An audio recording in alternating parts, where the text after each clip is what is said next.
باب عمرو 26/12/2011. أحد شهود العيان الذين كانوا شاهدين على المجزرة التي حصلت.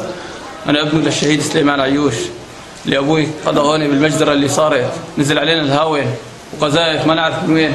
عندنا 5 شهداء سقطوا هون، عندنا عائلة بقى أكملها وأبوي واحد منهم، وهذا بيتنا هون. إحنا سياراتنا كلها تدمرت، بيوتنا تدمرت. وين الجامعة؟ وين اللجنة؟ وليش اللجنة ما بتجي لعنا؟ إحنا بباب عمرو تذبحنا. هذا البيوت شوفوا شلون دمار، شلون بيتنا تدمر. وينكم يا اسلام؟ اغيثونا يا اسلام، اغيثونا. وين الاسلام؟ احنا ما لنا اسلام؟ وين الاسلام؟ احنا ما لنا اسلام؟ بصير هيك؟ نحن تذبحنا هون.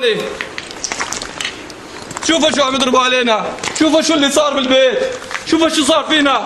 ابوي استشهد، جيراننا كلهم استشهدوا. هذا اخوه شهيد. نحن هون كلياتنا تذبحنا. وين العالم؟ وين العرب؟ نحن شو بدنا نعمل؟ يا الله نصرك يا الله.